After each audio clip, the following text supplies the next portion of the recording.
Hello दोस्तों, welcome to my YouTube channel daily Shiksha. दोस्तों, हमारे यहाँ पे एक बैंक है स्टेट बैंक ऑफ इंडिया। उस बैंक के अंदर पीओ की पोस्ट के लिए कुछ वैकेंसी निकली हुई। तो उस वैकेंसी के लिए क्या योग्यता है, कब एग्जाम है, कितना ड्राफ्ट लगने वाला, इन सब चीज़ों को हम एक एक करके डिटेल में जानने वाले हैं। तो अगर तुम चैनल पर नए हो तो चैनल को सब्सक्राइब जरूर कर लो। तो दोस्तों, लेक्चर को शुरुआत करते हैं। स्टेट बैंक ऑफ इंडिया, जिसे हम बोलते हैं एसबीआई, हर क्षेत्र में होता है, तुमने देखा होगा, इसके बारे में सुना भी होगा। State Bank of India PO की पोस्ट के लिए प्रोबेशनरी ऑफिसर, समझ गए। State Bank of India PO की पोस्ट के लिए निकली हुई वैकेंसी है। और एप्लीकेशन बिगिन, कब से तुम ये फॉर्म जाकर भर सकते हो, कब से भर सकते हो ये बताओ। तो ये 7/9/2023 और आज है 9 तारीख, यानी कि अभी ये फॉर्म भरे जा रहे हैं, जाकर इसे भर लो। नेक्स्ट है लास्ट डेट 27 तारीख, इसी मंथ की, इसी महीने की 27 तारीख लास्ट डेट है। तो तब तक इसे तुम भर सकते हो। नेक्स्ट है एग्जाम फीस, जो तुमसे इसमें एग्जाम फीस ली जाएगी, यहाँ देखेंगे उसकी भी लास्ट डेट क्या है 27/9/2023। जब तक ये चलेंगे तब तक ये एग्जाम प्री, इसका जो प्री एग्जाम होगा, समझ रहे हो, इसका जो प्रीलिम्स होगा वो कब होगा, नवंबर के मंथ में, 2023 में ही नवंबर में। सितंबर चल रहा, अक्टूबर, नवंबर, एक महीने बाद इसका क्या है, प्री का एग्जाम है। मेंस का एग्जाम कब है इसका, दिसंबर और जनवरी, इसी साल के दिसंबर और जनवरी, नेक्स्ट 2024 की जनवरी में ये तुमसे इसका मेंस एग्जाम भी ले लेंगे। समझ रहे हो कितना फास्ट इनका वो चल रहा है ये प्रोसेस। नवंबर में प्री, दिसंबर में मेंस, दिसंबर की लास्ट में और जनवरी की शुरुआत में। अब देखो चालान कितने का लगने वाला है। जर्नल हो, ओबीसी हो, ईडब्ल्यूएस हो, इकोनॉमिकल वीकर सेक्शन, इनके लिए 750 रुपए का। अभी मैं तुम्हें बता दूं, चाहे ओबीसी हो चाहे जर्नल हो, अगर वो मिडिल क्लास फैमिली से बिलोंग करता, समझ गए, मिडिल क्लास या लोअर क्लास से बिलोंग करता, तो वो इस फॉर्म को नहीं भरने वाले। तुम आज ही लिख कर रख लो।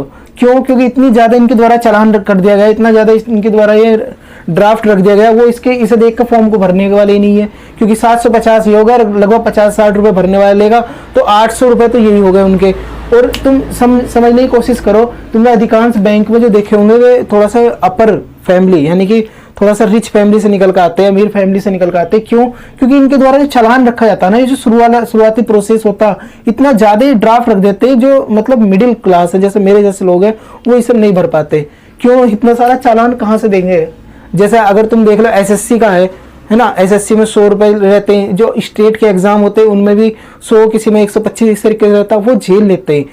एग्जाम की तैयारी कर रहे हैं, एग्जाम दे रहे हैं, तो अभी प्रिपरेशन जोन में है, अभी पैसे इतने सारे कहाँ से लाएंगे। अगर मान लो अगर फॉर्म भी भर रहे हैं तो घर वालों से इतने रुपए मांगते हो, थोड़ी सी दिक्कत होती है ना, कैसे देंगे वो भी। तो इस वजह से मैं केवल अपने मन की भावना रख रहा हूँ, ये मत समझना, मतलब मेरी पर्सनल व्यू है। अब तुम इसके बारे में क्या सोचते हो कमेंट बॉक्स में लिख के जरूर बताना। SC ST PH जो इनके लिए है ये 0 रुपए है। और जो एज है, एज कितनी रहने वाली है, schedule caste, schedule tribe, physical handicap के लिए 0 रुपए। एज कितनी है, 21 से 30 साल, ज्यादा नहीं है, 21 से 30 साल होनी चाहिए। क्योंकि तुम्हें पता, अगर तुम ग्रेजुएशन भी करते हो तो 20-21 साल तो वैसे भी हो जाती है, तो 21 साल तुम्हारी कम से कम और 30 साल ज्यादा से ज्यादा होनी चाहिए। 2000 टोटल पोस्ट है पूरे, ये जो पीओ की पोस्ट है कितनी है, 2000 वैकेंसी है, समझ लो तुम। और योग्यता इसके लिए क्या रहने वाली, पास्ट या अपीयरिंग बैचलर डिग्री, पास्ट या अपीयरिंग बैचलर डिग्री, यानी कि तुम बीएससी, बीकॉम, बीए कुछ भी कर रहे हो, वो तुम्हें या तो पास कर लिया हो या तुम्हारा फाइनल ईयर हो, तब भी तुम इसे भर सकते हो। ये इसमें योग्यता है। अब इसका सबसे ज्यादा जरूरी जो है वो है सिलेबस। इसके लिए क्या सिलेबस रहने वाला, तो देखो इसके लिए सिलेबस है इंग्लिश लैंग्वेज।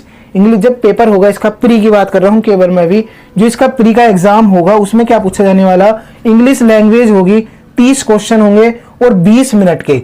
ये बैंक वाले जो एग्जाम होते हैं इनमें थोड़ी सी ये चीज अजीब होती है कि जैसे मान लो 20 मिनट ही निर्धारित कर दी, तो अब इस 20 मिनट में तुम ये मैथ ही निकाल सकते, इसी 20 मिनट में तुम रीजनिंग निकाल सकते, इस 20 मिनट में केवल तुम इंग्लिश लैंग्वेज ही सॉल्व करोगे। ये जो 20 मिनट मिलेंगे तुम्हें, इसमें केवल इंग्लिश ही देखनी, कोई और सब्जेक्ट तुम नहीं देख सकते। जैसे एसएससी का होता, तुम किसी भी सब्जेक्ट में कितना भी टाइम लगा लो, लेकिन ये यहाँ पर निर्धारित कर देते हैं कि 20 मिनट तुम्हें इंग्लिश को देने, तो देने ही पड़ेंगे 20 मिनट। तो 20 मिनट है, 30 क्वेश्चन है, 30 ही नंबर के, 35 क्वेश्चन है तुम्हारे मैथ के 20 मिनट के, और तुम्हारी रीजनिंग है 35 नंबर की, 35 क्वेश्चन है 20 मिनट के, टोटल 100 क्वेश्चन हो गए 100 ही नंबर के। और तुम देख लो टाइम भी हो गया पूरा 1 घंटा, तो 1 घंटे में तुम्हारा ये सारा का सारा पेपर हो जाएगा प्री का। और देखो फिर करते हैं हम बात मेन की। पहली बता दूं, ये होने वाला तुम्हारा कैसा, ऑनलाइन। ऑफलाइन में तो इतना टाइम कैसे निर्धारित करते, तो ये कैसा होगा, ऑनलाइन तुम्हारा एग्जाम होगा। Computer based, reasoning and computer aptitude. अब मैं मेंस की कर रहा हूं बात, अगर तुम इसे निकाल लेते हो, जो कि निकाल ही लोगे, इतना ज्यादा भारी नहीं है। जो बैंक के एग्जाम होते हैं उसमें थोड़ी रीजनिंग टफ आती है, तो रीजनिंग पर थोड़ा ज्यादा ध्यान दो, है ना, मैथ पर थोड़ा कम दो।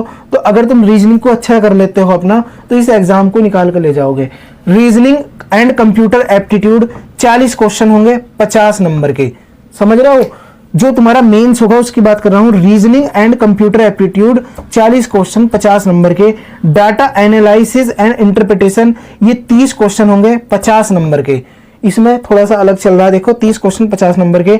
जर्नल इकोनॉमी और बैंकिंग और अवेयरनेस, जर्नल क्वेश्चन होते हैं इकोनॉमी के या बैंकिंग के, वो तुमसे पूछे जाएंगे। कितने क्वेश्चन होंगे? 50, और टोटल नंबर कितने होंगे? 60। इनके टाइम के बारे में बताऊंगा अभी। और इंग्लिश लैंग्वेज 35 क्वेश्चन 40 नंबर के। तो टोटल क्वेश्चन तो हो गए 155, और जो नंबर हो गए वे हो गए 200। तो 155 क्वेश्चन आएंगे 200 नंबर के। टाइम मिलेगा देखो तुम्हें किसके लिए? रीजनिंग और कंप्यूटर के लिए मिलेगा 50 मिनट, और तुम्हारे पास डाटा एनालिसिस ये 45 मिनट, और ये जो जर्नल तुम्हारी अवेयरनेस है उसके लिए 45, और इंग्लिश लैंग्वेज के लिए 40 मिनट। टोटल 3 घंटे का तुम्हारा मेंस का एग्जाम होगा। तो इसमें कोई टेंशन वाली बात ही नहीं है। तो देखो, अगर ये तुम देख रहे हो, ये क्या लिख दिया? जर्नल इकोनॉमी और बैंकिंग अवेयरनेस। बैंक का एग्जाम देने जा रहे हो तो बैंकिंग की थोड़ी जो जर्नल नॉलेज होती है वो तुम्हें होनी चाहिए। इंग्लिश तो देखो यहाँ पे भी है, यहाँ भी है, रीजनिंग यहाँ भी है, यहाँ भी है। तो ये थोड़ा सा अगर तुम इसे अच्छे से प्री और मेंस की तैयारी साथ करो तो ये एग्जाम तुम्हें ज्यादा भारी नहीं लगने वाला। तो दोस्तों, ये जानकारी तुम्हें कैसी लगी कमेंट करके बता सकते हो कि ये फॉर्म तुम भर रहे हो या नहीं भर रहे। और अगर इससे रिलेटेड कोई भी तुम्हारे मन में डाउट हो तो कमेंट बॉक्स ओपन है, कमेंट करके मालूम कर सकते हो। दोस्तों, मिलते हैं फिर नेक्स्ट लेक्चर में, तब तक के लिए थैंक्स अ लॉट, जय हिंद।